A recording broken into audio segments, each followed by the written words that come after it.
क्या आपने कभी सोचा है कि ओम सुना ही नहीं देखा भी जा सकता है? सोचिए, अगर सृष्टि की पहली ध्वनि इस धरती पर आ जाए तो वो कैसा दिखेगा? मध्य प्रदेश की भूमि पर नर्मदा नदी की गोद में एक ऐसा द्वीप है जो बिल्कुल ओम जैसा दिखता है और वहां विराजमान है ओंकारेश्वर ज्योतिर्लिंग, भगवान शिव का चौथा रूप। खंडवा डिस्ट्रिक्ट में बहने वाली नर्मदा नदी जब इस द्वीप को चारों तरफ से घेरती है तो एक डिवाइन सिंबल बनाती है, ओम का। और इस द्वीप को हम कहते हैं ओंकार पर्वत या मंदता। ये सिर्फ एक नेचुरल फॉर्मेशन नहीं है, ये भगवान शिव का जीता जागता प्रतीक माना जाता है। यहाँ का परिक्रमा करना सिर्फ एक रिचुअल नहीं है, इसको एक स्पिरिचुअल जर्नी भी बोला जा सकता है। एक कहानी मिलती है हमको शिव पुराण में। एक बार ऋषि नारद विंध्या पर्वत के पास गए। विंध्या पर्वत ने उनका पूजा किया और उनके चरण धोए। फिर विंध्या को लगा कि नारद उनकी शाबाशी करेंगे, उनकी प्रशंसा करेंगे। लेकिन नारद ने कहा, अगर तुमको सच में सबसे बड़ा बनना है तो तुमको भगवान शिव की तपस्या करनी होगी। बस फिर क्या था, विंध्या ने इसी ओम रूप स्थान पर भगवान शिव की 6 महीने तक तपस्या की।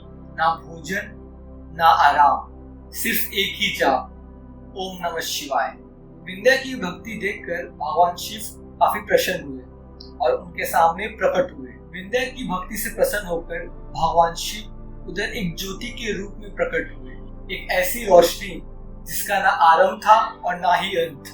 ऋषि और देवता सब मिलकर भगवान शिव से प्रार्थना किए कि आप इधर ही स्थापित हो जाइए, और तब भगवान शिव ने इधर सदा के लिए वास करने का निर्णय लिया।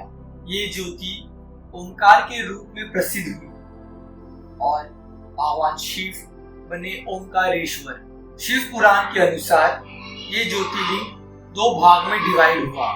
पहला भाग बना ओंकारेश्वर ज्योतिर्लिंग और दूसरा भाग बना ममलेश्वर ज्योतिर्लिंग। दोनों एक ही शक्ति के 2 रूप हैं और कहा जाता है कि जब तक आप इन दोनों मंदिरों का दर्शन नहीं करते आपकी यात्रा अधूरी है।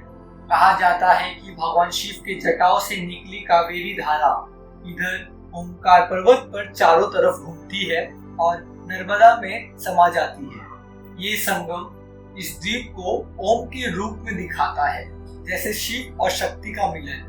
इस स्थान से जुड़ी एक और कहानी है सूर्यवंशी राजा मंदता की। इनको भगवान राम का पूर्वज भी माना जाता है। उन्होंने इस नर्मदा तट पर इन पहाड़ों पर तपस्या की थी। उनकी भक्ति से प्रसन्न होकर भगवान शिव उनके सामने प्रकट हुए और इसी स्थान पर वास करने का निर्णय लिया। तब से स्थान मंदता पर्वत के नाम से भी जाने लगा। जब आप इस स्थान पे खड़े होकर ओम नमः शिवाय का जाप करते हो तो ऐसा लगता है कि वो ध्वनि हर जगह से फिर से आ रही है।